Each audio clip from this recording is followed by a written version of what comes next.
आज हम इस वीडियो के माध्यम से भक्ति और पाप मुक्ति के सच के संबंध में अपने ज्ञान एवं अनुभव को रखने का कार्य करेंगे।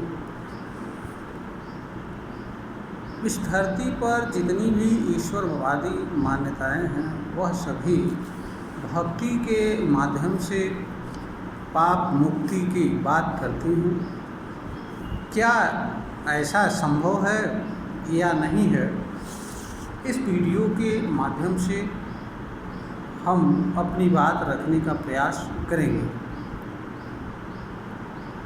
अगर देखा जाए तो भक्ति और पाप मुक्ति दोनों चीज़ें अलग अलग कर्मों से संबंध रखती हैं। पाप भी मनुष्य कर्म के माध्यम से ही करता है और भक्ति भी मनुष्य कर्म के माध्यम से करता है।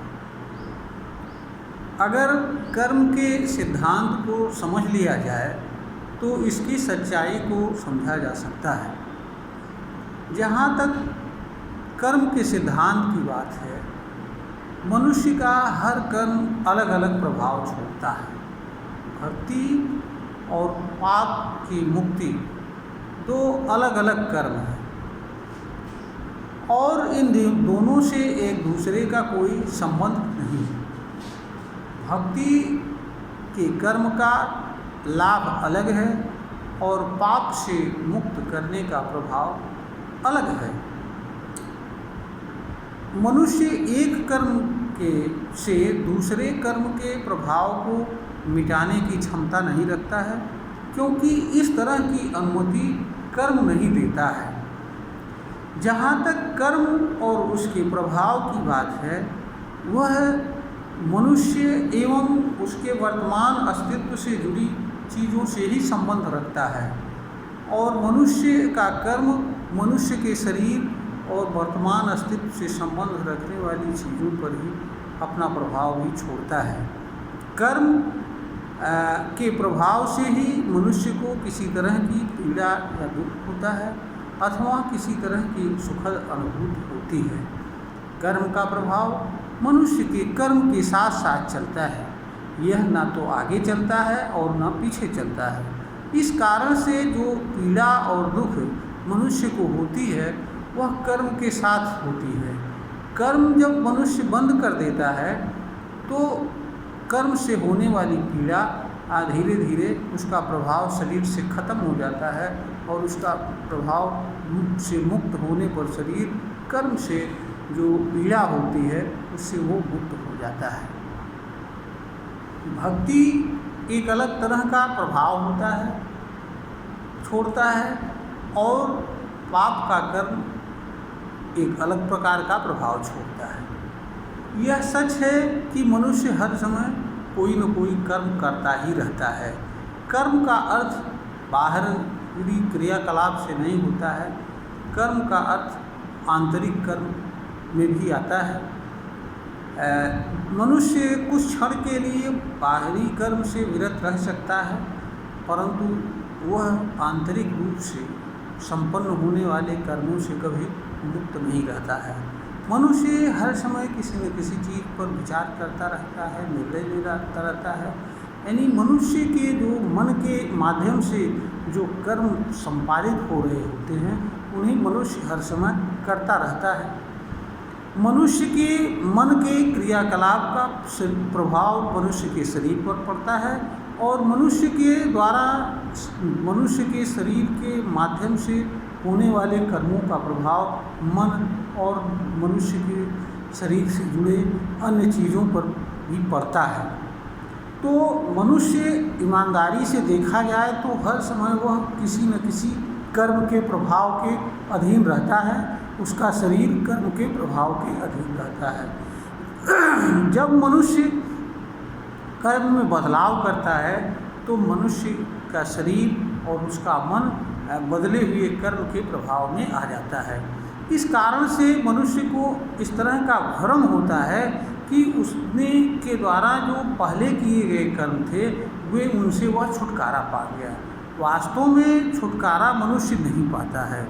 यह एक प्रकार का मनुष्य के भीतर भ्रम पैदा होता है और इसी भ्रम का फ़ायदा तमाम धार्मिक दुकानदार लोग उठाते हैं और अनेक प्रकार के उपाय बताते हैं भक्ति को, और जिनके माध्यम से ये बताने का प्रयास करते हैं कि इससे आपको जितने भी पाप कर्म हैं उनसे मुक्ति मिल जाएगी। यह एक प्रकार का यह सिद्धांत मानव समाज के साथ धूर्तता है, मानव समाज को अज्ञान में डालने वाला है और मानव के साथ मजाकपूर्ण कार्य है। इन सिद्धांतों के प्रभाव के कारण इस धरती पर जो भी मनुष्य जन्म लेता है, जीवन जीता है, उनमें से अगर 100% नहीं तो आप यह कह सकते हैं कि 99% लोग इसी सिद्धांत को फॉलो करते हैं। एक तरफ से वो किसी न किसी तरह का गलत कर्म करते हैं और दूसरे तरफ से इन गलत कर्मों से मुक्त होने के लिए चाहे भक्ति करते हैं, चाहे दर्शन करते हैं या कोई अन्य कर्म करते हैं, और इनके अंदर यह धारणा बैठी रहती है ऐसा करके हम मुक्त हो रहे हैं। वास्तव में ऐसा करने से उन्हें कोई फ़ायदा नहीं होता है, कोई मुक्ति नहीं होती है। हाँ, कुछ क्षण के लिए उनके मन को सांत्वना मिलती है, उनके शरीर भक्ति के कर्म के प्रभाव में रहता है, थोड़ी सी अनुकूलता लगती है तो उनको लगता है कि शायद हम इससे मुक्त, और इसी के प्रभाव के कारण उनको वे बातें भी विश्वास हो जाती हैं जो मनुष्य के वर्तमान जन्म से नहीं मेल खाती हैं कि यह जन्म नहीं तो अगले जन्म में हमको भक्ति से मुक्ति मिल जाएगी, क्योंकि अगर हम जीते जी दुखों से मुक्त नहीं हो सकते हैं तो मरने के बाद हमको स्वर्ग पहुंच जाएंगे और वहां से दुख हमारे मुक्त हो जाएंगे। वास्तव में मनुष्य के शरीर से जो भी दुख होता है वह शरीर से होता है, और वर्तमान जब तक शरीर है, मनुष्य जब तक जिंदा है तब तक ही उसका दुख और सुख से नाता होता है, क्योंकि मरने के बाद मानव शरीर और मानव का अस्तित्व जिन चीज़ों से बना होता है वह चीज़ें पुनः अपने मूल रूप में वापस हो जाती हैं और पुनः किसी नई मनुष्य का या किसी जीवन का निर्माण करती हैं। यह एक सच्चाई है। तो जो भी ये धारणाएं हैं वास्तव में ये कर्म के सिद्धांत के विपरीत है और मानव समाज के साथ एक प्रकार का मजाक है। इन्हीं के कारण मनुष्य अनगिनत स्वार्थों से ग्रसित रहता है, एक तरफ स्वार्थ की पूर्ति करता है और दूसरे तरफ इनसे मुक्त होने के उपाय को खोजता हुआ उपाय करता रहता है। इस तरीके से मनुष्य की भक्ति भी पूर्णतया स्वार्थ आधारित होती है और भक्ति का मतलब तभी तक है जब तक वह निष्काम हो, कामना से रहित है। तो एक तरफ जो भक्ति करते भी हैं वह अनेक प्रकार के स्वार्थों से प्रेरित होती है जो कभी पूर्ण नहीं होती। हाँ, संयोग से कभी कभी कुछ ऐसी घटनाएं घटती हैं जिनसे लगता है कि उनके भक्ति के प्रभाव से ऐसा होता है। वास्तव में भी ऐसा कुछ नहीं होता है, क्योंकि भक्ति में कर्म से अधिक भाव पक्ष प्रधान होता है। जिस भाव से आप भक्ति करते हैं उसी तरह से आपको किसी तरह का परिणाम प्राप्त होता है, क्योंकि भाव ही भक्ति की ऊर्जा का स्रोत होता है। तो जैसा भाव होता है वैसा ही मनुष्य का के ऊपर उस भाव का प्रभाव पड़ता है और कर्म का प्रभाव भी भाव के अनुसार बदलता रहता है। तो यह धारणा अत्यंत मिथ्या है कि भक्ति से पाप मुक्ति। वास्तव में पाप एक अलग चीज़ होती है, वह अलग कर्मों के कारण होता है। भक्ति एक अलग चीज़ होती है, वह एक अलग कर्म होता है। और भक्ति और पाप के कर्म अलग अलग कर्म हैं, इनका मनुष्य के ऊपर अलग अलग प्रभाव पड़ता है। भक्ति से मनुष्य को कुछ लाभ होता है तो पाप से मनुष्य को कुछ हानि होता है। भक्ति के कर्म से पाप से जुड़े कर्म माफ़ नहीं होते हैं, खत्म नहीं होते हैं। कर्मों के प्रभाव से मनुष्य तब मुक्त होता है जब वह उन कर्मों को करना बंद कर देता है। कर्म के प्रभाव दो रूप में होते हैं, एक कर्म के साथ साथ चलते हैं और एक कर्म के बाद भी बने रहते हैं। कर्म के साथ साथ चलने वाले प्रभाव कर्म के बंद होने से ख़त्म हो जाते हैं, धीरे धीरे उनके प्रभाव से शरीर मुक्त हो जाता है। कर्म के से करने से मनुष्य को ज्ञान होता है, अनुभव होता है, और इसके आधार पर कर्म के संबंध में अनेक प्रकार की धारणाएं, भावनाएं निर्मित होती है। यह धारणाएं और भाव मनुष्य से मनुष्य तब तक मुक्त नहीं होता है जब तक वह इनका परित्याग नहीं करता है। कर्म से जो भी धारणा भावना स्थापित होती है, कर्म के बंद करने से मनुष्य उनसे नहीं मुक्त होता है। मनुष्य को इनसे मुक्त होने के लिए जो है एक धारणा और भावना से भी स्वयं को दूर करना होता है। और मनुष्य की धारणा विचार से गुजरती है। विचार का भाव यह होता है कि अब हमें इस कर्म को नहीं करना है और इसके विचार से भी त्यागना होता है। उसके जगह पर अच्छे विचार को धारण करना होता है और अच्छे कर्म को करना होता है। मनुष्य वास्तव में अगर पाप से मुक्त होना चाहता है तो सर्वप्रथम उसके लिए यह आवश्यक होता है कि वह पाप के कर्मों को करना छोड़ दे। दूसरी चीज़, उससे जुड़ी विचार और भावनाओं से स्वयं को मुक्त कर ले। अगर मनुष्य पाप कर्म को छोड़ करके उसके माध्यम से स्थापित विचार और भावनाओं से स्वयं को मुक्त होकर के अच्छे कर्म और उनके विचार को धारण करता है और अच्छे विचार और भाव के साथ मनुष्य अच्छा कर्म करता है, तो मनुष्य धीरे धीरे पाप कर्म के प्रभाव से मुक्त हो जाता है और जीते जी वह उसका मन स्वस्थ पवित्र हो जाता है और मनुष्य का परिवर्तन इसी जन्म में संभव होता है। इसके लिए मनुष्य को किसी दूसरे जन्म में जाने की आवश्यकता नहीं पड़ती है।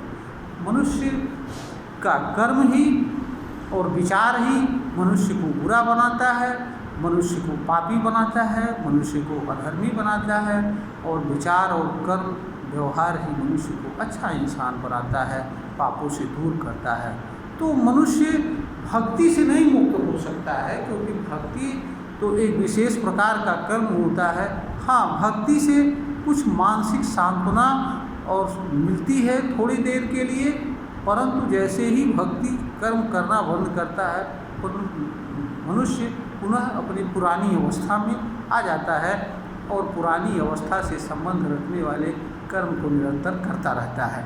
तो वास्तव में अगर कोई मनुष्य पाप से मुक्ति चाहता है तो सर्वप्रथम उसे पाप से जुड़े कर्म को बंद करके उसकी जगह पर अच्छे कर्म और अच्छे विचार को धारण करना होगा और अच्छे विचार के अनुसार अच्छा कर्म करते हुए जीवन जीना होगा। ऐसा करने से मनुष्य स्वतः पाप के कर्म से मुक्त हो जाएगा।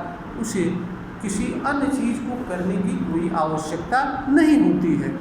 जिस चीज़ से मनुष्य पाप करता है उसी चीज़ से मनुष्य पुण्य भी करता है। तो मनुष्य अगर चाहता है कि पाप से मुक्ति हो तो पुण्य वाले कर्म को करना प्रारंभ कर दे, वो अपने आप पाप से मुक्त हो जाएगा। उसके लिए भक्ति करने की कोई आवश्यकता नहीं है, कहीं जाने की आवश्यकता नहीं है और न कहीं माथा टेकने के लिए आवश्यकता है। इस वीडियो का उद्देश्य किसी के विश्वास को ठेस पहुंचाना नहीं है। ईश्वर में विश्वास रखना, भक्ति रखना कोई बुरी बात नहीं है, उसके अनेक फायदे हैं, परंतु इसका अर्थ यह नहीं है कि भक्ति से आपके गलत कर्म आपको मुक्त हो जाएंगे, उनसे आपका पाप मुक्त हो जाएगा। यह एक मिथ्या धारणा है। इस धारणा से मुक्त होना होगा और नहीं तो गलत विचार और भाव के साथ निरंतर भक्ति करते हुए मनुष्य अपने पतन के मार्ग पर चलता रहता है और उसे पता भी नहीं चलता है कि वह क्या कर रहा है। आज अधिसंख्य लोग इसी विचार के हैं कि एक तरफ वो पाप करते हैं और दूसरी तरफ भक्ति करके पाप को मिटाने का खेल खेलते हैं। वास्तव में न तो उन्हें भक्ति का लाभ मिलता है और न किसी चीज़ का कोई लाभ नहीं मिलता है।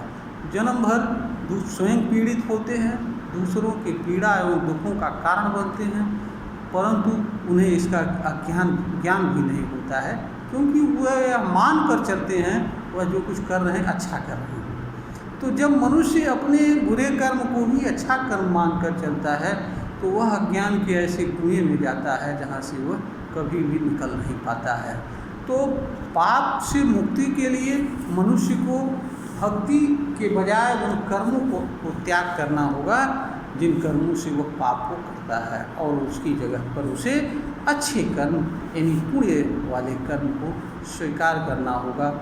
उन विचारों को, धारणाओं से स्वयं को मुक्त करके उनके स्थान पर अच्छे विचार एवं भाव का अनुसरण करते हुए कर्म करना होगा। हर किसी के साथ मनुष्य ईमानदारी से, निष्पक्ष भाव से, प्रेम पूर्वक एक समान व्यवहार और आचरण को करता हुआ जीवन जीता है तो वह पाप जैसे मुक्त से अपने आप मुक्त रहता है। उसे किसी चीज़ की और अलग से करने की ज़रूरत नहीं होती है। सबसे बड़ा मनुष्य का अच्छा कर्म ईमानदारी है। अपने कर्तव्य को समझना है, अपने कर्तव्य को करते हुए जीवन जीना है, अपने कर्म और व्यवहार से कभी किसी को पीड़ा एवं दुख न देने का कार्य करना, अहिंसा के मार्ग का अनुसरण करते हुए जीवन जीना, सत्य के मार्ग पर चलना, प्रेमपूर्ण व्यवहार करना, हर किसी को अपने समान समझना, यही मानव का उत्तम कर्म होता है। और मानव इनको करते हुए पाप जैसी चीज़ से स्वतः दूर रहता है। फिर भी अगर वो पाप के दलदल में फंसा हुआ है तो वह पाप से जुड़े कर्म को बंद करके इन कर्मों को करता हुआ जीवन यापन करे, वह पाप से मुक्त हो जाएगा। उसे अलग से कुछ करने की ज़रूरत नहीं होगी। यह वीडियो ज्ञानवर्धन हेतु बनाई गई है, प्रेषित की जा रही है। अगर श्रोता को ज्ञानवर्धन के योग्य प्रतीत हो तो इसे लाइक करें, शेयर करें और सब्सक्राइब करें।